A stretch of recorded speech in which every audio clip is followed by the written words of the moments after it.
Hello, and thank you for joining us for our Career Booster webinar series. My name is Jeremy Bell, Career Services Manager for Grantham University, and today we'll be discussing tying your education to the SHRM competencies. Our presenter today will be Faith Bell, Grantham University Foundation's faculty for the Mark Skousen School of Business. Faith is also the co-advisor for the GU chapter of the Society for Human Resource Management. Throughout this webinar, we're going to cover the following objectives. First, we're going to discuss the 9 competencies associated with SHRM. We're then going to talk about the connection between the Human Resource Management degree program and the SHRM competency model. We're then going to discuss the curriculum review application process associated with SHRM. We'll tackle the HR trends expected for 2017 and the expectation for both students and practitioners as according to SHRM. For more than 65 years, SHRM has served the human resources profession. HR professionals worldwide look to SHRM for comprehensive resources to enhance their effectiveness on the job, to develop their careers, and to partner strategically with business leaders and stakeholders. SHRM also works to advance the HR profession as a whole, ensuring that as business evolves, HR evolves to meet business needs. Businesses increasingly understand that effective people management is a strategic imperative. As a result, business leaders expect that HR professionals will demonstrate, in addition to a thorough knowledge of HR concepts and requirements, the behavioral competencies required to effectively apply knowledge in the modern workplace in support of organizational goals. Getting into the SHRM competency model, in order to serve its members and the profession, SHRM continues to seek to identify what makes HR professionals successful and how SHRM can support them in reaching their professional goals. Therefore, SHRM developed the SHRM competency model to identify and define the foundational competencies required for HR professionals. This model and the resources developed on the model are designed to help HR professionals succeed in their current roles and develop a roadmap to career advancement. Through professional development and continuous learning, any HR professional can develop proficiency and competencies that will strengthen success. Proficiency in the competencies defined in this model will help HR professionals contribute to their organization's success in a significant way. SHRM developed this model to provide a clear understanding of what makes an HR professional successful or where they need to develop further. Therefore, it helps the HR profession by serving as a benchmark for HR success, as well as a framework for communication to others of what we do as a profession. SHRM's competency model distinguishes between 4 different career levels: early, mid, senior, and executive. The model identifies specific behaviors that define proficiency at each stage of an HR professional's career. It serves as a resource to understand how you should be performing in your current career level, as well as what you will need to know and do to succeed at the next level. So I'm going to turn it over to Faith. Faith, can you tell us a little bit about the 9 competencies associated here? I sure will, Jeremy, and I thank you so much for such a warm introduction. But I just want to let everyone know to keep in mind as I go through each competency, it's just to find your personal connection to each one, be it as a student or as a practitioner. Please do so, and then it'll actually warm things up. I mean, I'm thinking that's going to happen anyway. I know when I look at something, I find my tie-in or where I might find a gap or ways I need to improve things. So I just want you to think about that as we move along through each of the competencies, please. So let's talk about relationship management. I'm starting clockwise. I'm going to move clockwise today. Relationship management is just the ability to manage interactions and provide service to support to the organization. And that basically means that you need to just be a people person and you need to treat others with dignity and respect. And that is a key behavior for the entry-level HR professionals. Now, the more advanced HR professionals, things to keep in mind is that, a lot of times we want to have this mission to silo bust.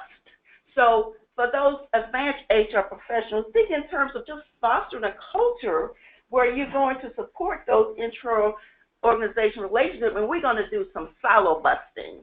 And then one other thing for the advanced HR professionals is just find strategy to improve performance metrics. Okay, the next one I'm going to talk about is ethical practice. And I know many of you have gotten information in regard to ethical practices in some of the core business courses, like business law, business and society, but that's just the ability to incorporate the core values, have a sense of integrity, and be accountable throughout all organizational and business practices. So one of the things to keep in mind as we move through ethical practices, what we need to do most of all is probably show consistency. Where we're not consistency, that's where a lot of questions and problems occur. I would say that would be a good thing to open dialogue for the entry-level HR professionals and then some of the advanced HR professionals. What we're going to do is empower all the senior leadership to embrace the same thing and then maintain all of our internal controls. If we all work together, we will have sound ethical practice.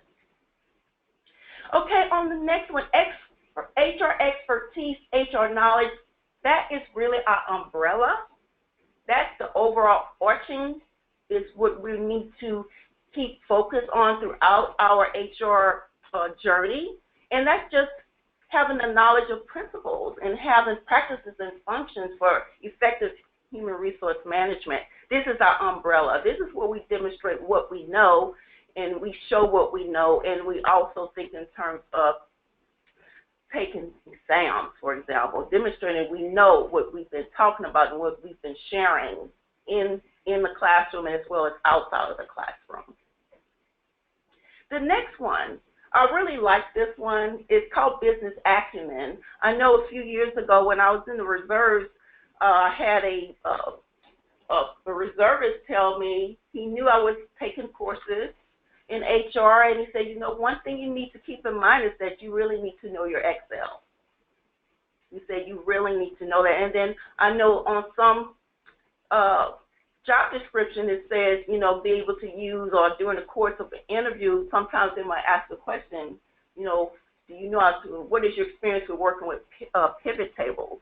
So I'm just using some practical questions and examples and scenarios, what it means. It means more than that, but for, let's say, the entry-level professional as far as business acumen, what you might want to do is just make sure that you know some functions of Excel and know some other data, keep abreast of that, and make sure that you are able to explain it to your teams, to your supervisors, to the people that you're dealing with, your internal as well as your external customers.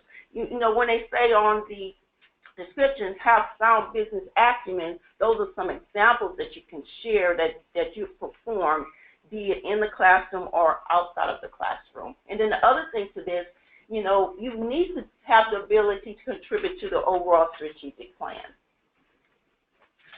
The next one is critical evaluation, and you're basically just interpreting information and you're making some business decisions which are sound, and you're also making recommendations. Now, this one falls directly with the university learning outcomes, where you're thinking in terms of having strong critical thinking skills. So that sounds familiar to you. It is familiar to you because I know a lot of that is going to be part of one of our university learning outcomes. So make those business decisions. You know what? Don't be afraid to make a mistake as well. The next one we're going to talk about is global and cultural effectiveness. You know, what you're doing here is you're just making sure you're valuing and considering perspectives from all backgrounds and all parties. You know, everyone's going global. What that means is that you're going to be reaching out to people. Maybe they'll speak the same way that you do. They don't look the way you do, but we still have to deal with them, and we still have to conduct business. So just keep an open mind in terms of that. And, you know, I always say, if you're going to go to a foreign country, you need to be trained about the culture, things you do, things we do here we can't do in another country, for India or Japan or China, just a few examples. Be aware that there are ways to be able to deal productively and efficiently to other countries when we're conducting business. And then the next one is leadership navigation. It's, you know, when I say navigation, you know, we talk about just moving from this point to that point, from A to B to C, or as far as scenarios as well. You need to be able to be directive and contribute to initiatives and processes. As we all know, every organization has processes, and what happens? They're broken sometimes. So what do? We find the gap, and we try to fill the gap and improve it. Processes, as far as I'm concerned, are ongoing. They need to be updated. They need to be talked about. They need to be shared, and everyone in the whole organization needs to be aware when a process needs some more help, or when a process is broken. What do? We can form a team, and we can improve the processes together. It's not a one-person thing. It's an organizational thing, and we can do this by collaborating through task forces. Next one. This is another one that I really like. It's consultation, the ability to provide guidance to organizational stakeholders. And when we talk about stakeholders, we're talking about everywhere from the client to the ones that are cutting our checks, to the external people, potential external folks that might become our clients. You need to provide guidance. How do we do this? We collaborate. We go through best practices and find the best ways of handling situations. We also do what-if scenarios. Just some examples of how we might be in that consultative role.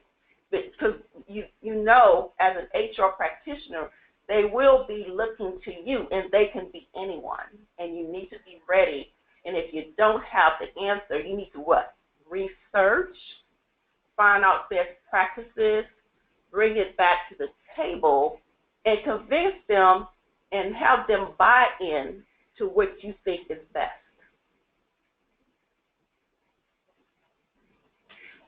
Communication,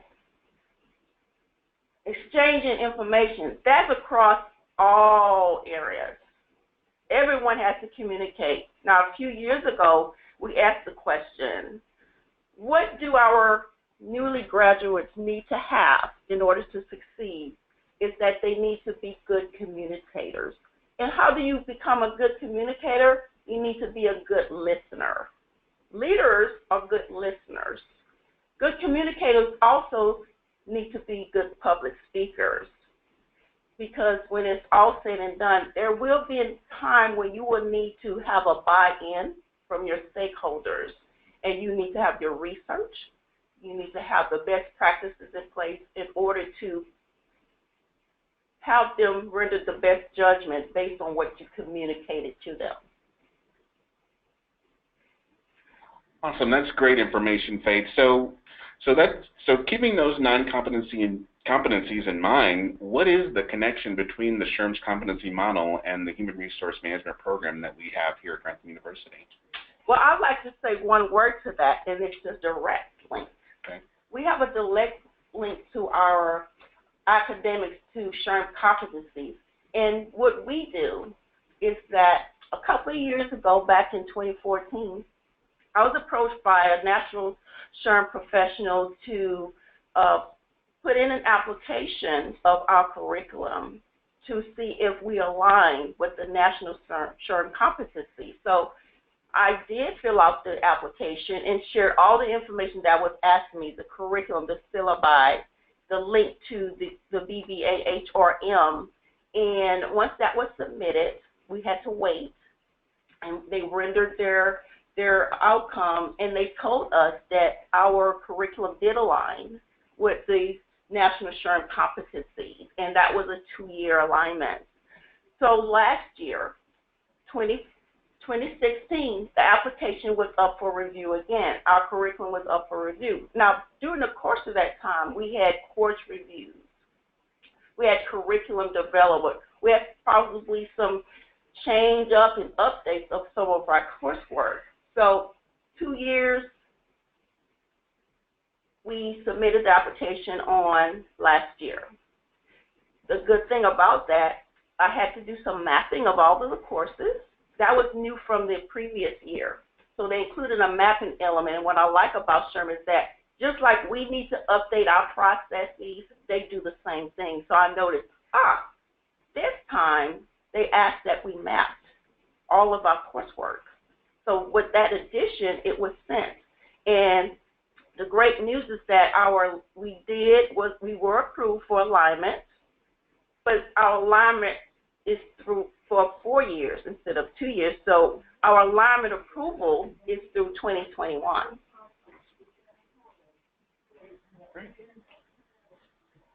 Okay, so that's awesome. So looking forward, now that we're in 2017, what are some things HR professionals should look for as we move through this year? Well, according to some of the studies that were administered through SHRM, through Burson, this is a hot off the shelf. It's just February anyway, so the ink is probably still wet. The top 3 HR trends is to have 3 focuses on wellness, because of course, if we have a well group of people, we're going to have happier employees. We're probably going to have a more productive workforce. So for those who have those health and wellness programs, we have these objects that will monitor us. We have monitoring equipment and indicators to help us do the steps. So that is number 1. That was the number 1 element that was brought up. The next element is the focus on education. And some companies offer tuition-free programs. And I think that's amazing that we can do that. So they're tying into wellness, education. The next one kind of puts it all together, because if you ask me, all 3 of those are technically driven. So now when you have the focus on technology, what we can do now is get our smartphones, and we can watch a video. It could be a training video, it could be a how-to video, it could be a professional development video, which means we can sit, for the persons on the East Coast waiting to catch the subway or get on the subway, they can be watching a learning video. They're probably doing it right now. Exactly, right now. So those are the top 3 trends focused on wellness, education, and technology. Awesome. So for our folks who are, either taking classes or who have recently graduated and they're looking to transition to this into this field, the HR field, what are some things that our students and alumni can do to further prepare them for that transition? Well, what you can do is demonstrate your ability to answer questions and take tests. And for the folks that have just graduated or anticipate graduating, you can take the Assurance of Learning assessment. For those of you that are already practitioners, you can take the SHRM CP and SCP certification. And what that entails is it will be determined by what you put into that application, whether or not you will take the SHRM CP or the SHRM SCP. And then another great thing is we always should keep in mind is try to attend some seminars and conferences. They can be local, they can be out of state, out of town. Those are so rewarding. You get to meet with professionals, share some what-if scenarios, share some innovative ideas, or actually look at innovative ideas from other speakers. And then you can also participate in some online as well as offline networking. Online networking I can think of right away would be LinkedIn. We also, the social media is another aspect of networking as well. Then the offline networking, just going to some events actually say networking events. And some of you might get invites from time to time. I do so as well. One of the ones I'd like to do for this year, as far as my goal is concerned, is do the network after work. That's good stuff. And, and we'll talk a little bit about our student chapter, but something that you can also do as well is join your local SHRM chapter. There's local SHRM chapters everywhere. To give an example, here in Kansas City, we have both a Kansas City chapter and a county level chapter, Johnson County, which are both very active, but you'll find those throughout the country. So that's another good way to network as well. Absolutely. So building on that, we talked about some of the things they can do to prepare prepare for these positions, let's talk a little bit about preparing for that first entry-level position into HR, and doing a little, and just in my research, for this particular field, some things that experts will say is that there's three standard paths to get into HR. One of them is to get a degree in human resources.